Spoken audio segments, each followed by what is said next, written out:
Mercedes F1 insane upgrade for Singapore Grand Prix. So we're going to be going through that in today's video, but before we get into it, make sure you like this video, and don't forget, if you want more Mercedes F1 content like this, don't forget to subscribe to the channel, hitting that red button down below. But let's get straight into today's video. So Mercedes expects stronger Singapore, showing as they target 2022 race wins and P2 in the championship. So as you all know, Mercedes standout targets for the remainder of the Formula 1 F1 season are to record a race win and beat Ferrari to second place in the Constructors' Championship, according to technical director Mike Elliott. Now, Mike Elliott had this to say when it comes to what they expect from the Singapore Grand Prix. We have added little updates and little tweaks to the car in order for them to actually be competitive in the Singapore Grand Prix. I hope to see Russell and Lewis Hamilton be competitive and finally win a race. Now, after a tough start to the campaign, after the sport's 2022 rules reset, the Silver Arrows have gradually worked their way back into contention behind pace setters Red Bull and Ferrari. Despite their form ebbing and flowing based on track characteristics, George Russell and Lewis Hamilton have bagged 13 podiums between them to bring Mercedes to within 35 points of second place Ferrari after 16 races. Assessing the team's 2022 progress in the Italian Grand Prix debrief video, Elliott said, "We've had some good races and we've had some not so good races, but I think what's really encouraging is the understanding that's coming from the simulation work that we're doing, and the understanding that's coming from the wind tunnel. It's allowing us to work out why our performance is going up and down, and what we need to get back into the fight right at the front, and what we need to do over the winter. I think they're the key things." As for Mercedes' immediate goals, he added, "We want to try and fight Ferrari for the P2 position.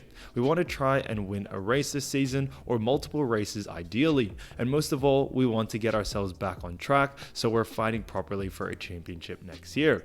That's not any disrespect to our opposition. We've got a fantastic opposition, but that's what we really need to do.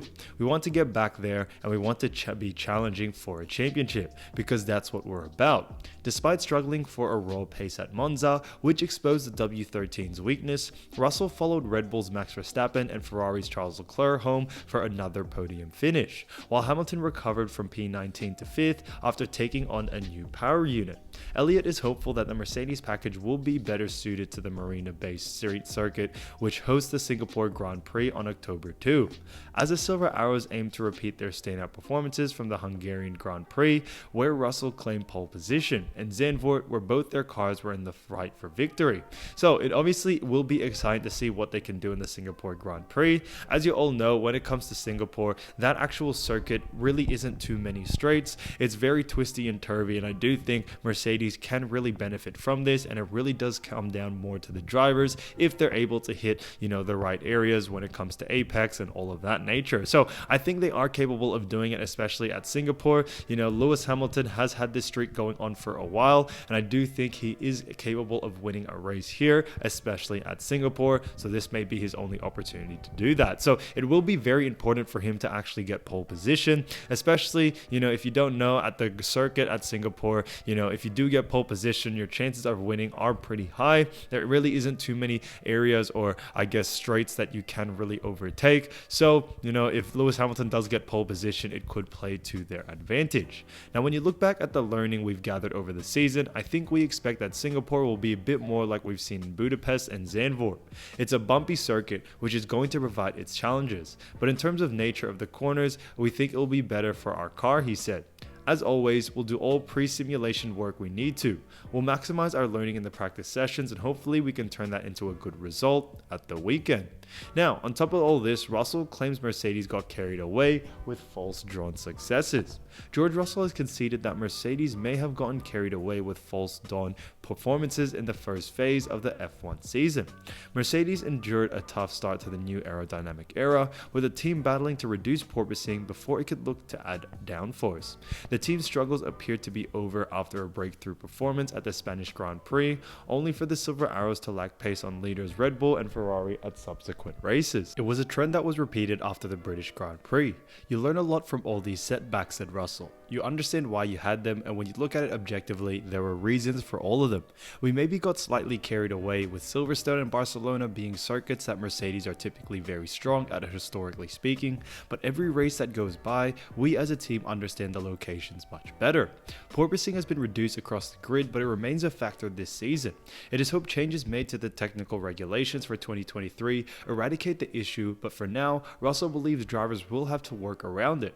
We have made a lot of progress in that regard, but we also know what we have done to lose quite a lot of performance to achieve that, added Russell. And naturally, we are going to be pushing the boundaries again. We are under no illusion of the fact that porpoising may return.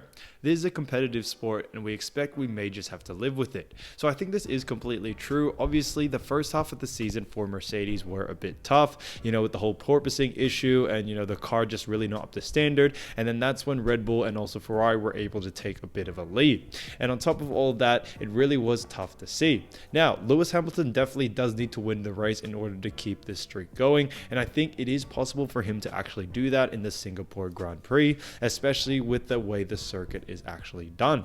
Now, it's no secret that Mercedes has been gunning for Ferrari this season, and the German manufacturer has closed the gap considerably, and many believe they have the potential to overtake their Italian rivals. There are a few factors that could play into Mercedes' favor. Firstly, they have a much deeper pool of resources to draw from. This has allowed them to invest heavily in both their car and their team technical and races team, which you can bet on using the SBK bonus code, giving them a significant advantage. Secondly, Mercedes has shown a willingness to take risks that Ferrari hasn't. They've been unafraid to experiment with new technologies and approaches, even if it means making mistakes along the way. The willingness to innovate could give them the edge they need to come out on top. Finally, Mercedes have been able to attract some of the best talent in the business. They have lured away key personnel from Ferrari, including former technical director James Allison. This gives them a wealth of knowledge and experience that could prove invaluable in the fight for second place. Of course, there's no guarantee that Mercedes will be able to overtake Ferrari, but if they can continue to close the gap and make use of their advantage, it's certainly within their realm of possibility. And I think this is possible. Ferrari haven't really been taking away, bigger wins as the races have gone on, and I do think the gap is getting closer and closer. What we really need to see is Ferrari not perform too well, but Hamilton and George Russell together perform very well together. Hopefully maybe another double podium finish, that would be great for the team, and I really do think that they are capable of doing that, especially in the next Grand Prix. Now, the rivalry between Mercedes and Ferrari is one of the most well known in the world of Formula One racing. The two teams have been battling out for years, with each team having its own share of successes. However, the rivalry really intensified in 2014 when Mercedes emerged as a dominant force in the sport. This led to some intense battles between the two teams, with each team trying to one-up the other. The rivalry came to a head in 2017 where Mercedes won the Constructors' Championship while Ferrari finished the second.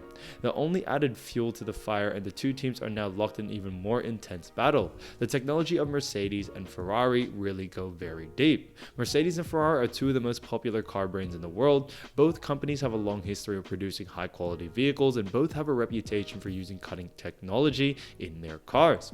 Now, one area where Mercedes and Ferrari differ is in their approach to engine design.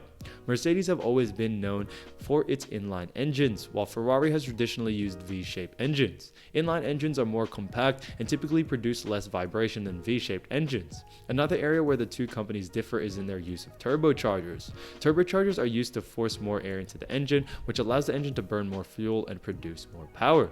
Mercedes was one of the first companies to use turbocharge extensively in its cars, while Ferrari only began using them in the early 2000s. Finally, Mercedes and Ferrari also differ in their use of materials. For example, Mercedes was one of the first companies to use aluminium extensively in its cars, while Ferrari has traditionally used steel. While there are many differences between the two companies, they both continue to be the leaders in the automotive industry thanks to their commitment and using cutting-edge technology in their car.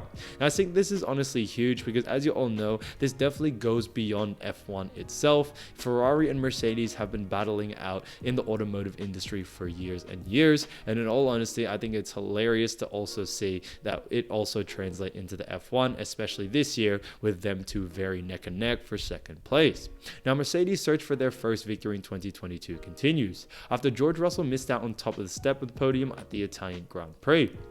Should the Silver Arrow fail to win a single race this season, that would end the streak and having won at least once every year since 2011. So this is a huge streak, and it definitely was going to keep going, but obviously it may come to an end this season if they aren't able to pull it together, especially Lewis Hamilton if he's not able to get a win.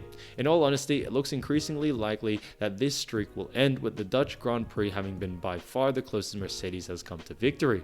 Red Bull and Max Verstappen have run away with both championships this season, leaving Ferrari and Mercedes to battle it out for second in the Constructors' Championship. While second place won't please the defending 8-time Constructors champion, it's at least what they can settle for. To do that, they would need to claw back a 35-point deficit to the Scuderia, who do have a faster car this season but have considerably less reliable and usually flawed strategically. So that's definitely something that you do want to take into account when it comes to what they have done. Mercedes team principal Toto Wolff believes second place might soften the blow of losing their title, as the Austrian laid down the challenge to Ferrari. We just need to do the best every single weekend and see whether we come out second, said the Austrian. So maybe a bit, but there are more blows that we are ending up 30 seconds behind the leader, and that is a gap that we need to catch up. The Silver Arrows have a long way to go in 2022 given just how far off the pace they were at the start of the season. Now, they actually continued on with technical director Mike Elliott saying, "We want to try and fight Ferrari for the P2 position. We want to try and win the race this season on multiple races ideally, but most of all, we want to get ourselves back on track so we're fighting properly for a championship next season." So this really runs deep past this season into next season, and hopefully they can push it forward from there. But I think it is really important to see what they are capable of doing in the future. I think Mercedes could be able to slip away a win. I do have to agree, guys, okay? I'm a Mercedes fan. Obviously, I want Mercedes to do well, but Verstappen's speed is honestly something that Mercedes car can't catch up to, and that's why in order for that to happen, we definitely need to get pole position at Singapore Grand Prix, or, I don't really wish it upon him, but if Max Verstappen actually does get a quick retire during the race, then it opens up the opportunity for Lewis Hamilton to win another race. So let me know down in the comments what you think. Thank you so much for watching, guys, and yeah, I'll see you soon. Peace.